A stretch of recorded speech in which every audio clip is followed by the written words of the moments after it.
கிறிஸ்துவ இன்றைய நற்செய்தி நம் தேவைகளை சந்திக்கிற தேவன். மத்திய சுவிசேஷம் 10வது அதிகாரம் 9வது வசனம் 10வது வசனம். இயேசு கிறிஸ்து தம்முடைய சீஷர்களை பார்த்து சொல்றாங்க, உங்கள் கச்சைகளுள் பொன்னையாவது வெள்ளையாவது செம்பையாவது வலிக்காக பையையாவது இவன் தங்கிகளையாவது பாத ரச்சைகளையாவது தலையாவது தேடி வைக்க வேண்டாம்.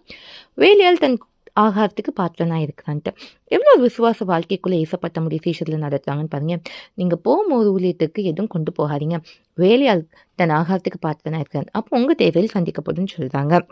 சீஷத்தில் பார்த்து இன்னைக்கு கர்த்தர் நம்மக்கிட்ட பேச சுவிசேஷம் என்ன தெரியுமா, நற்செய்தி என்ன தெரியுமா, இன்னைக்கு நம்ம கர்த்தருடைய வேலையை பார்த்தா நம்ம தேவைகளை தேவன் சந்திப்பார். முதலாவது தேவனுடைய ராஜ்யத்தையும் அவருடைய நீதியும் தேடுங்கள், இவைகள்லாம் கூட கொடுக்கப்படும் தேவன் சொல்லியிருக்காங்க. அதனால் நம்ம நோக்கம் சுவிசேஷம் அறிவிக்கணும், தேவ சித்தத்தை நிறைவேற்றணும். அப்படி செய்யும்போது நம்ம தேவைகளை தேவன் நம்ம நினைப்பதற்கு வேண்டுவதற்கு அதிகமாக செய்து திருப்தியாக்குவார். அதனால சோர்ந்து போகாதீங்க, தேவ சித்தத்தை நிறைவேற்றுங்க. தேவனுக்கு மட்டுமே வழி உண்டாகட்டும்.